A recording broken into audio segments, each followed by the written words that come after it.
దేవుని పరిశుద్ధ నామానికి మహిమ కలుగునుగాక. నా ప్రియమైన స్నేహితులారా, ఈరోజు నేను మీకు ఒక భయంకరమైన కాని ప్రతి మనిషి ఖచ్చితంగా తెలుసుకోవాల్సిన ఒక సత్యాన్ని చూపించబోతున్నాను. ప్రపంచ చరిత్రలో మానవ నాగరికత పుట్టిపెరిగింది నదుల దగ్గరే. అందులో అత్యంత ప్రాముఖ్యమైనది మరియు ప్రాచీనమైనది యూఫ్రటీస్ నది. బైబిల్ గ్రంథం ఆదికాండములో దేవుడు ఏదేను తోటను సృష్టించినప్పుడు అక్కడ ప్రవహించిన 4 నదుల్లో ఇదొకటి.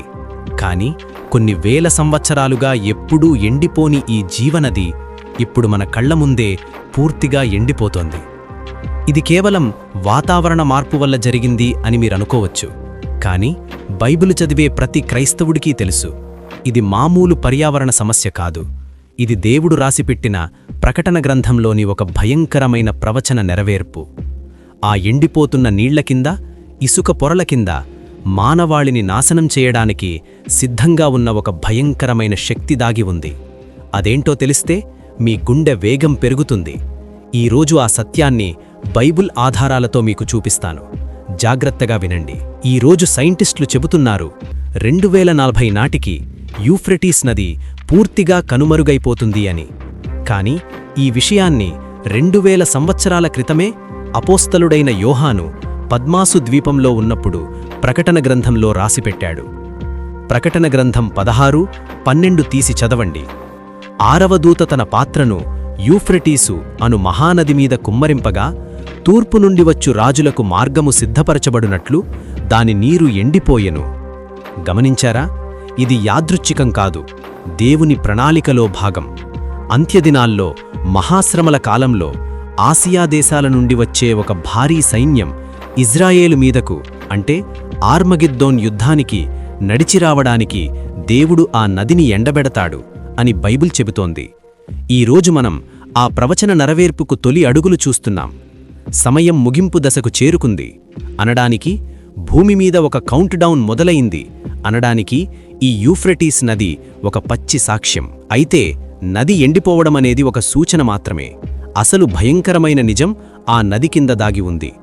మనం మళ్లీ ప్రకటన గ్రంథంలోకి వెళదాం. ప్రకటన గ్రంథం 9:13-17 చీసి చదవండి. 6వ దూత బూర ఊదినప్పుడు యూఫ్రటీసు అను మహానది మీద బంధింపబడియున్న 4 దూతలను వదిలిపెట్టుము. మనుష్యులలో 3వ వంతును సంహరించుటకై ఆ ఘడియకు, ఆ దినమునకు, ఆ మాసమునకు, ఆ సంవత్సరమునకు వారు సిద్ధపరచబడియుండిరి. నా సోదరుడా, సోదరి, ఒక్క నిమిషం ఆలోచించండి. ఈ దూతలెవరు? వీరు పరలోకంలో దేవుని సింహాసనం ముందు పాడే మంచి దేవదూతలు కాదు. వీరు అత్యంత భయంకరమైన, నాశనకరమైన పడిపోయిన దూతలు. వీరి శక్తి ఎంత భయంకరమైనదంటే, దేవుడు వారిని స్వేచ్ఛగా వదిలేయకుండా ఆ నది అడుగున కొన్ని వేల సంవత్సరాలుగా బంధించి ఉంచాడు. వీరెందుకు బంధింపబడ్డారు? ఎవరికోసం ఎదురుచూస్తున్నారు? బైబిల్ చెబుతోంది, ఒక నిర్నిష్టమైన సంవత్సరం, ఒక నిర్నిష్టమైన నెల, ఒక నిర్నిష్టమైన దినం, ఒక నిర్నిష్టమైన గంట కోసం వారు ఎదురుచూస్తున్నారు. దేవుని క్యాలెండర్లో ఆ ఘడియ రాగానే వారి సంకెళ్ళు తెగిపోతాయి. వారు బయటకు వచ్చి ఏం చేస్తారో తెలుసా? మనుష్యులలో 3వ వంతును సంహరిస్తారు. 100 కాదు, 1000 కాదు, కోట్ల కొలది ప్రజలు ఆ ఒక్క దెబ్బకు నాశనమైపోతారు. లోకం ఎంత భయంకరమైన ప్రమాదం అంచున ఉందో చూశారా? కాని ఈ లోకంలో ఉన్న ప్రజల పరిస్థితి ఏంటి? నోవహు దినాలు వలె ఈ దినాలు ఉంటాయని యేసుప్రభు చెప్పారు. ప్రజలు తింటున్నారు, తాగుతున్నారు, పెళ్ళిళ్ళు చేసుకుంటున్నారు, డబ్బు వెంట పరిగెడుతున్నారు, సోషల్ మీడియాలో కాలక్షేపం చేస్తున్నారు. రేపటి గురించి, నిత్యజీవం గురించి ఎలాంటి చింత లేదు. మరొక పక్క దేవుడు ప్రకృతి ద్వారా వార్నింగ్స్ ఇస్తూనే ఉన్నాడు. యూఫ్రటీస్ నది ఎండిపోతోంది. ప్రపంచంలో అత్యంత ఎడారి ప్రాంతమైన సహారా ఎడారిలో ఇప్పుడు భారీ వర్షాలు పడి పచ్చని మొక్కలు మొలుస్తున్నాయి. యెషయా 35:1లో చెప్పినట్లు ఎడారి సంతోషిస్తోంది. ఒక పక్క జీవనదులు ఎండిపోతున్నాయి, ఇంకొక పక్క ఎడారులు పచ్చబడుతున్నాయి. సృష్టికర్త అయిన దేవుడు ఈ భూమిని షేక్ చేస్తున్నాడు. ఇంకా మనం నిద్రపోతున్నామా? నా ప్రియ సహోదరుడా, సోదరి, ఆ యూఫ్రటీస్ నది అడుగున బంధింపబడిన ఆ 4 దూతలు బయటకు వచ్చే సమయం చాలా దగ్గరపడింది. ఆ ఘోరమైన ఉగ్రత నుండి నిన్ను రక్షించేది నీ డబ్బు, నీ హోదా, నీ కులము, మతము కాదు. ఒకే ఒక్క రక్షణ మార్గముంది. ఆయనే మార్గము, సత్యము, జీవము. మహాశ్రమలు ఈ భూమి మీద పడకముందే దేవుడు తన బిడ్డలను తన వద్దకు తీసుకువెళతాడు. నువ్వు ఆ రక్షణ ఓడలో ఉన్నావా? ఒకవేళ ఈరోజే నీ ప్రాణం పోతే, లేదా ఈ రాత్రే యేసుక్రీస్తు మేఘాలు మీదకు వస్తే, దేవుని సింహాసనం ముందు నిలబడే ధైర్యం నీకు ఉందా? నీ పాపాలు క్షమించబడ్డాయా? లోకం ఈ మాటలను చూసి పిచ్చి మాటలనుకోవచ్చు, కాని బైబిల్ ప్రవచనాలు అక్షరాలా నెరవేరుతున్నాయి. దేవుడు నిన్ను ప్రేమిస్తున్నాడు. నువ్వు ఆ ఉగ్రతకు గురికావడం ఆయనకు ఇష్టం లేదు. ఇదే అనుకూల సమయం, ఇదే రక్షణ దినం. ఈ లోకంలో ఎంత ఆస్తి సంపాదించినా ఆఖరులో నిన్ను రక్షించేది ఒకటే, యేసు రక్తం జయం. ఆ రక్తమే నీ పాపాలను కడుగుతుంది. నీ గుండెను దేవునివైపు త్రిప్పు. నాతో పాటు ఈ చిన్న ప్రార్థన చెయ్యి. యేసయ్యా, ఈ లోకం నాశనం వైపు పరిగెడుతోందని నీ వాక్యం ద్వారా నాతో మాట్లాడావు. నేను పాపిని ప్రభువా, నన్ను క్షమించు. నీవు చిందించిన రక్తంతో నన్ను కడుగు. రాబోయే ఉగ్రత దినములలో నేను నా కుటుంబం విడిచిపెట్టబడకూడదు యేసయ్యా. నన్ను నీ రాకడ కొరకు సిద్ధపరచు. నీవే నిజమైన దేవుడవని నేను నమ్ముతున్నాను. ఆమేన్. ఈ ప్రార్థన నువ్వు పూర్ణ హృదయంతో చేసినట్లయితే కామెంట్స్లో ఏమెన్, ఆమేన్ అని టైప్ చెయ్యి. దేవుడు నిన్ను రాకడ వరకు కాపాడునుగాక. ఈ అత్యవసరమైన వీడియోను నీ స్నేహితులకు, కుటుంబ సభ్యులకు షేర్ చెయ్యి. ఇది ఒకరి ప్రాణాన్ని రక్షించవచ్చు. మారనాథ. యూఫ్రటీస్ నది ఎండిపోతున్నది. బైబిల్ ప్రవచనం నెరవేరుతున్నది. సమయం లేదు, కళ్ళు తెరవండి.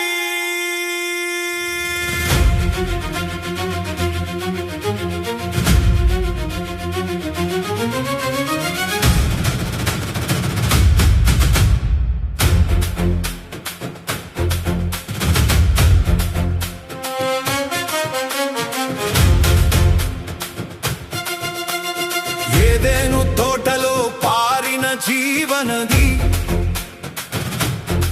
యుగాంతమందున ఎండిపోయే ప్రవచనమది.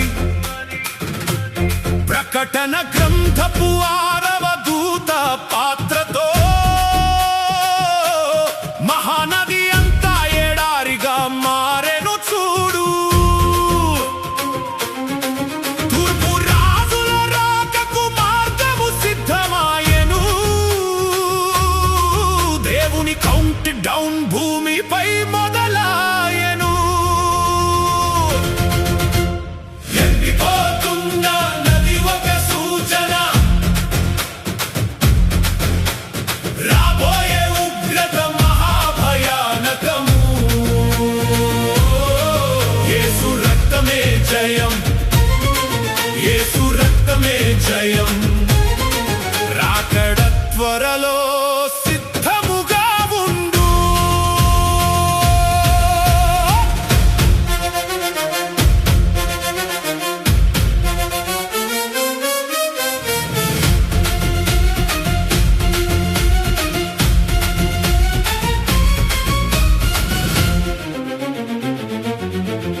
నది అడుగున 4 భయంకర శక్తులు, వేల ఏళ్లుగా బంధింపబడి ఉన్న దూతలు.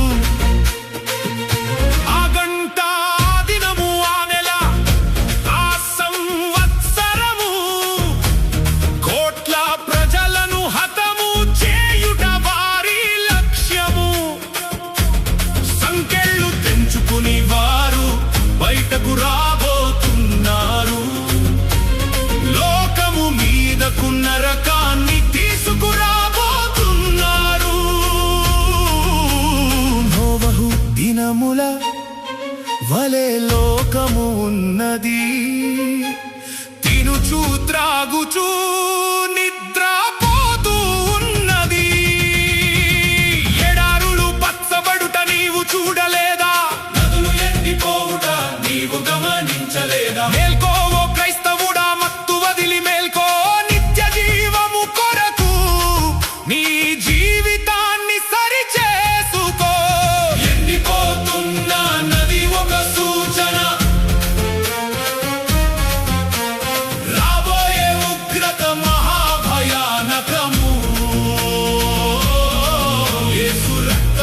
జయం, యేసు రక్తమే జయం. రాకడ త్వరలో సిద్ధముగా ఉండు. ఇదే అనుకూల సమయం, ఇదే రక్షణ దినం.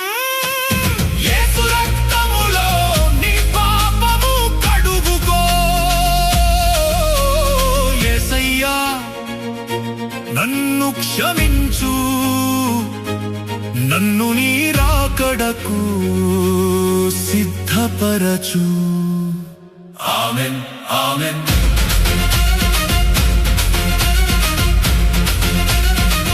Amen, amen.